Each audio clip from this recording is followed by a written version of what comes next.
I'm not sure what crawled up my mother-in-law's butt, but her and I got along so well before I got pregnant. She called me her daughter, came over to see me all the time, called me randomly to just talk, told me she loves me all the time, etc. But after I got pregnant, something switched in her.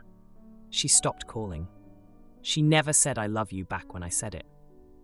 She only came over to see my husband, and 9 times out of 10, it was trying to get him out of the house to go with her. Barely gives me a hello goodbye in passing. She even tried staying in the labor and delivery room after she was already told no because her baby needs support, and clung to my husband's arm. Several times trying to get him to go sit on the couch with her instead of standing by me where he was. She was kicked out by nurses. Since I had my daughter 3 months ago, she has come over a good 10 to 15 times and has literally only held my kid twice. She just follows my husband around everywhere and still tries to get him to leave with her to go do chores tasks for her, changing tires, changing oil, fixing her computer, moving around her house, etc., etc., etc. And honestly, none of that bothers me nearly as much as her comments about how my daughter looks nothing like me and looks exactly like her and my husband. For a bit of context, my husband looks nothing like his mom. He is a spitting image of his father. His mom is short, blonde, brown eyes. He is super tall, black hair, green eyes. You can't tell they are related at all. But she insists my daughter looks just like her and my husband and nothing like me. She's made these comments more times than I can count, and I just give her, "Yeah, okay, Becky," and leave it. But yesterday I hosted a dinner for the family and obviously invited her. She shows up with a scrapbook album with a bunch of photos of her and my husband from birth to present. She was showing / telling everyone who would listen that my daughter was basically not even mine if you go off of looks.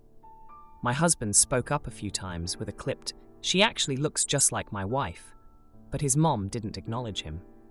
But then she got to my mom, and my mom, being a no-nonsense woman, said, "Are you blind or are you just being ignorant?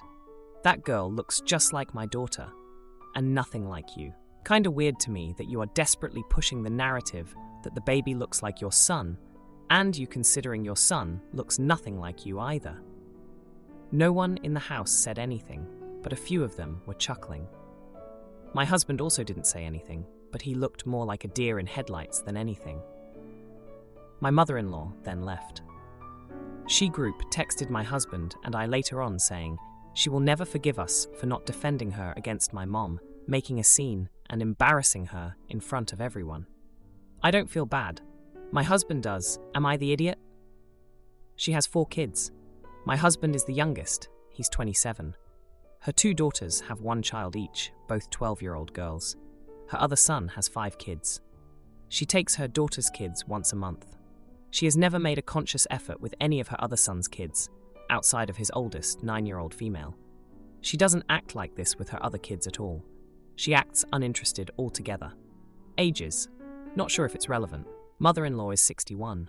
My mom is 44. My husband and I are both 27. Now for a few comments before the update. Comment 1.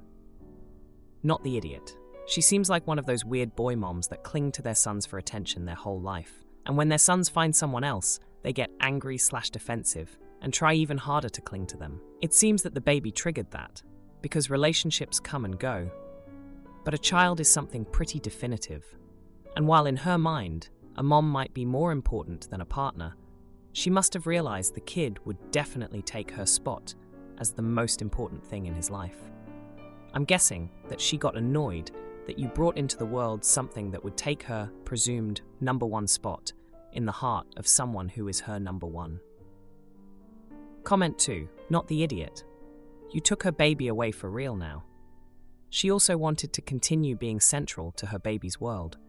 This particular actual baby, you guys just had put an end to that. The transition from center of the family to literally being alone on the periphery is a hard one. But it's not on you how she is not coping with it. Be kind though. There isn't a mother who raised good kids that launched into the world that won't feel that pain one day. Now, for the update. Hey everyone, thanks for all the comments on my last post. I really appreciated the support and advice. I've got an update for you all, and let me tell you, it's been a chaotic few days. So, after the dinner debacle, things went from bad to worse with my mother-in-law, Becky. I thought maybe she'd cool off after a few days, but nope. She started calling my husband at all hours, crying about how she felt betrayed and how she was just trying to bond with her granddaughter. My husband, bless his heart, tried to be the peacemaker, but it was clear Becky was on a warpath. 2 days ago, Becky showed up unannounced. She had this hectic look in her eyes, and I knew we were in for a scene. She stormed past me like I was invisible and found my husband in the living room.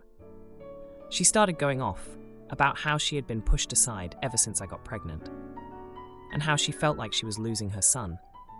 It was intense. My husband tried to calm her down, but she wasn't having any of it. Then, out of nowhere, she dropped a bombshell. She accused me of trying to turn her son against her, saying I was jealous of their relationship. I was flawed.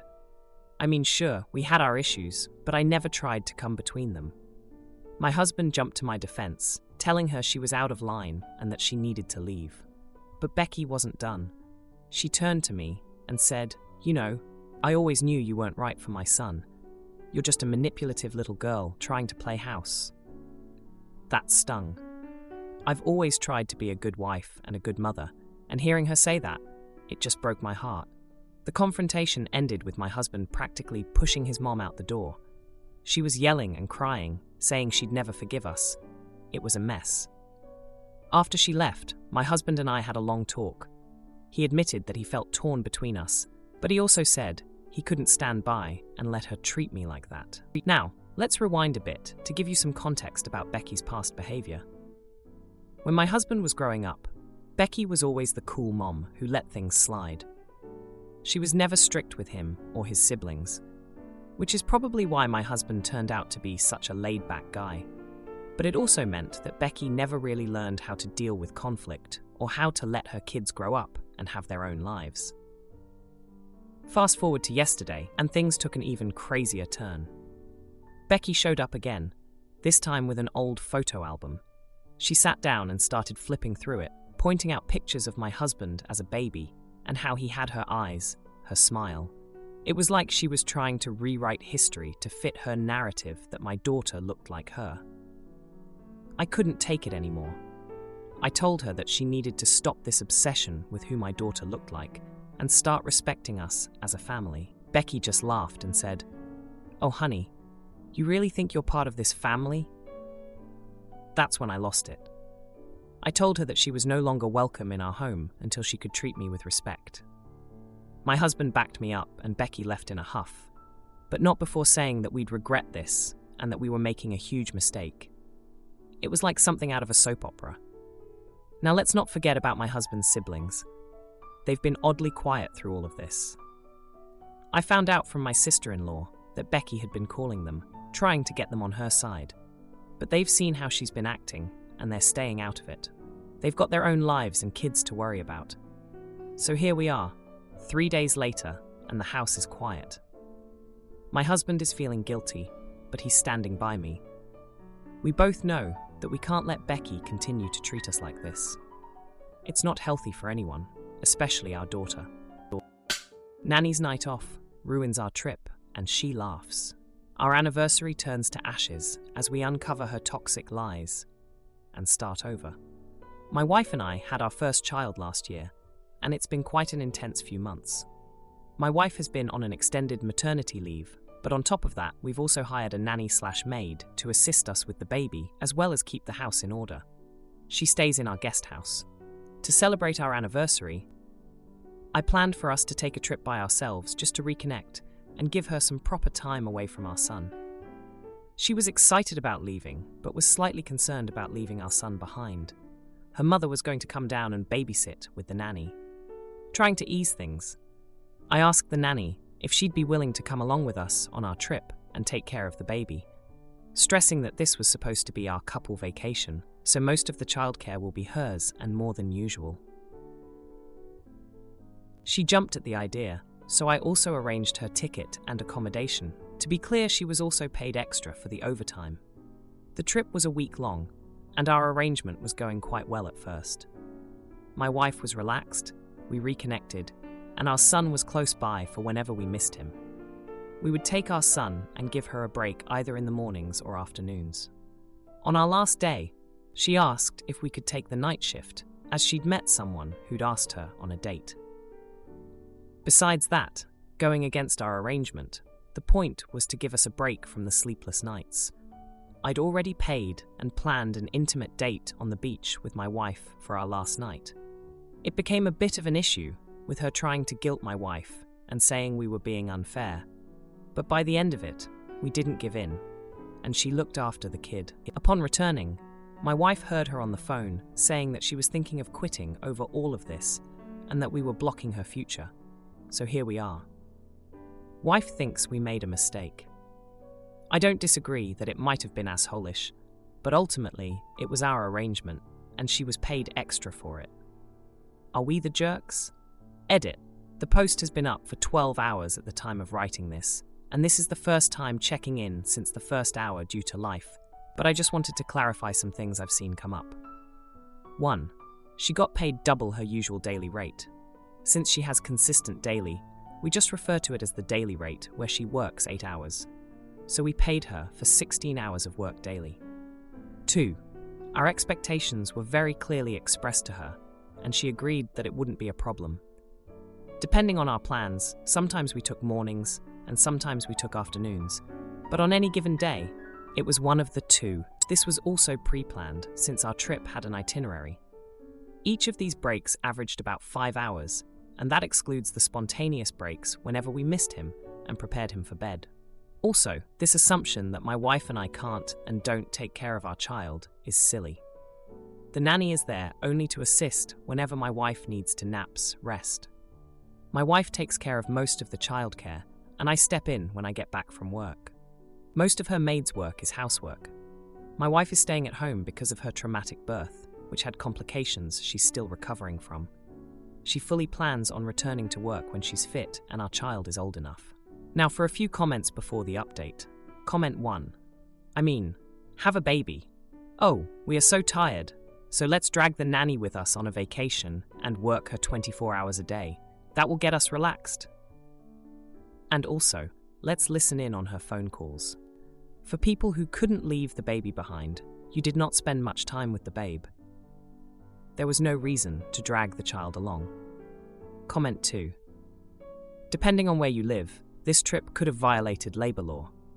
You shouldn't have brought along the baby and nanny in the first place if you wanted it to be a couple's trip. Did you clarify expectations with her that she would be working 20+ hours per day for 7 days straight? She's your employee, not your servant. Now, for the update. Hey everyone, thanks for all the comments on my last post. It's been a chaotic couple of weeks since then, and boy do I have an update for you. So after the whole mess with our nanny wanting to go on a date during our trip, things took a turn for the worse when we got back home. Remember how I mentioned she was thinking of quitting? Well, she did, but not before causing a scene that would rival any daytime soap opera. It all started when my wife's mom, who had come down to help out, overheard the nanny bad-mouthing us to a friend on the phone. She was saying some pretty nasty stuff about how we were overbearing and how she deserved better than to be stuck with a baby on a tropical paradise. My mother-in-law, bless her heart, confronted her about it, and that's when the fireworks started. The nanny, let's call her Sarah, went off. She accused us of being selfish and not considering her personal life. She even brought up the fact that she had been with us since our son was born, helping my wife through her recovery from the traumatic birth. She said she felt like part of the family and that we should treat her as such. Now, I'll admit, Sarah had been a godsend when my wife was dealing with the aftermath of the birth. She was there when my wife couldn't even get out of bed, and I was swamped with work, but we had always been clear about professional boundaries, and we paid her well for her work. Double the rate during the trip, remember? The argument escalated, and Sarah quit on the spot, storming out of our house and leaving us in a lurch. My wife was devastated. She had formed a bond with Sarah, and the thought of finding a new nanny who could match up to her was daunting. But here's the juicy injustice. After Sarah left, we started noticing things were missing. Small items at first, like my wife's favourite scarf, a pair of cufflinks I rarely wore, and some cash from the drawer where we kept emergency money. We didn't want to believe it, but the evidence was piling up against Sarah. We decided to check the guest house where she stayed, and that's when we found the stash. Sarah had been taking things from us for who knows how long. We were shocked and felt utterly betrayed. My wife was in tears, not just over the stolen items, but over the broken trust. We confronted Sarah, and she denied everything at first. But when we showed her the stash we found, she broke down and admitted to taking the items. She said she felt entitled to a little extra because of all the hard work she did, and that we wouldn't miss those things. We were flabbergasted. How could someone we trusted, who had been with us through such a personal and challenging time, justify stealing from us? The confrontation was intense. My wife, who had always been the calm and collected one, was furious. She had defended Sarah, even after the trip incident, and now she felt like a fool. I was angry too, but more than that, I was worried about my wife. She had been through so much already, and this was just another blow. We didn't call the police, though maybe we should have. Instead, we demanded that Sarah return all the items and leave immediately. We didn't want to drag this out or cause more drama. She left, and that was the last we saw of her. Now we're left picking up the pieces. My wife's mom has extended her stay to help us out, and we're starting the search for a new nanny. It's not going to be easy, but we're trying to stay positive. The whole situation has been a lesson in trust and boundaries. We thought we were doing everything right, but it just goes to show that you never really know what's going on in someone else's head. Husband's family crashed our trip, so I cancelled day 5's surprise. They played innocent, but the silent treatment revealed their true colours. My husband and I were planning a vacation for us and our 2 kids. We will be gone for 8 days in the summer. We have saved for this trip for years and were super excited. This place is about 3 hours away from my husband's family. They invited us to spend some days with them. However, from the start, I said I wanted alone time with just the 4 of us. With the kids getting older, we don't get a lot of time with them. We don't have the money to travel often. I suggested 3 to 4 days with his family. Then we would go to the actual vacation spot. I also set the boundary that we would stay in a hotel. They all seemed to agree. Then, out of nowhere, my husband's family decided to go to our vacation spot for the full 8 days. That's when the hints began that we all get a house to rent. I said no. I love my husband's family, but it would just be too much, and I wanted time just for us. We don't need to be around each other 24/7. After that, my sister-in-law started making plans for all 8 days that included us. I put my foot down to my husband and said no. We could spend 4 days with his family, maybe 5, but I wanted just a few days just for us. We never get to go on vacation, and his family visits once or twice a year, so it's not like we don't see them. My husband says I have hurt his family's feelings. When I spoke to my sister-in-law, she said I should understand why it hurts that I won't spend the entire time with them. I asked how they would feel if they planned a trip, and we tried to change the plan. She said family does this stuff for each other. Now, I am already dreading the trip and wonder if I am being overly dramatic and should just give in to avoid drama. Am I the idiot? Edit. As it has already been asked, we chose this spot because it's somewhere our kids have always wanted to go. Of course, we can't give them everything they want in life, but now we can finally afford it. As I said, we never get to vacation, and I wanted to give this to them. Edit 2. We can't cancel or change dates as we put down non-refundable deposits. Edit 3. I understand that it is Reddit and people expect the craziest things to happen. I understand the concern that my husband would give them the address to the Airbnb, and they would just show up to intrude on our off days. However, knowing them, they are not the type to do this. They will respect the actual boundary, but then you will hear about it for the next 5 years. I am positive that they won't intrude on our off days. I am sure people will call me naive, but my husband and I have been married 20 years. I know his family. This is how they are. Now, for a few comments before the update. Comment 1, not the idiot. It's always an AH move to hijack someone else's vacation and then change all the plans around. If you wanted to spend the whole time with them, you would have either A. planned your vacation around visiting them, where they live would be the destination, or B. invited them to join you from the start. This is no different than someone who invites themselves to a party, etc.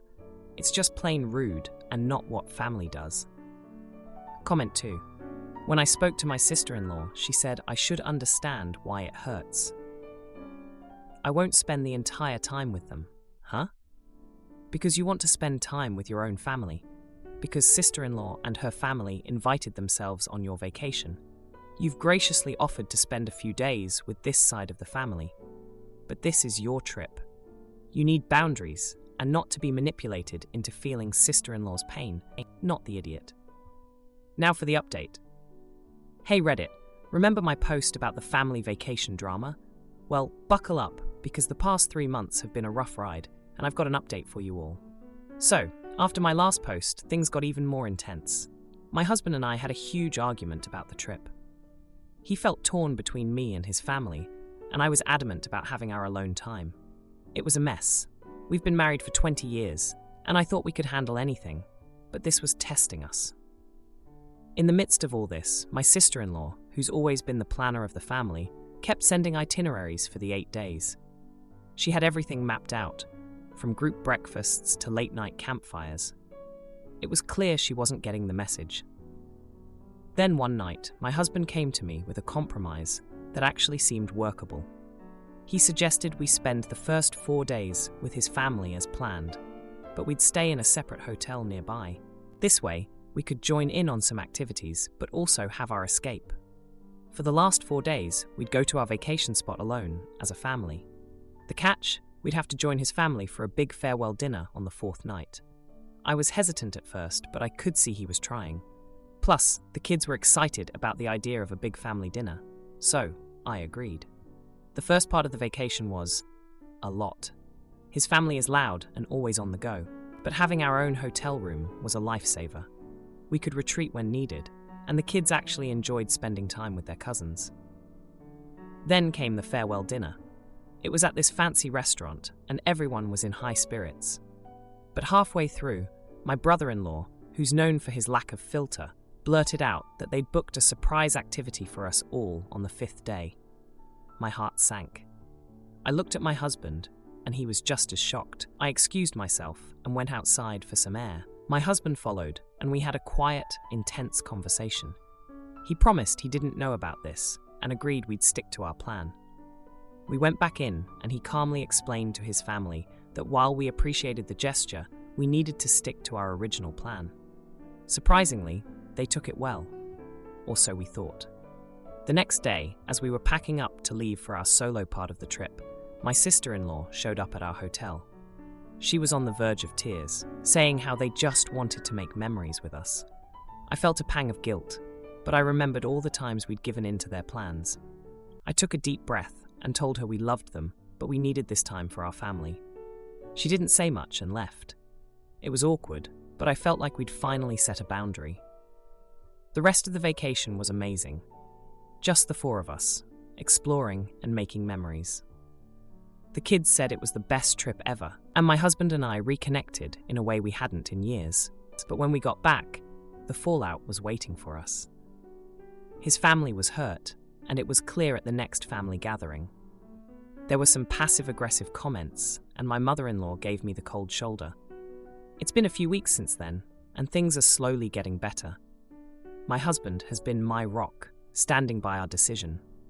We've had a couple of family dinners since, and while there's still some tension, I'm hopeful it'll pass. If you liked this video, you'll probably like these too. Also, while you're here, please consider subscribing. It's your support that keeps this channel alive and allows me to make better and longer videos. Have a great day.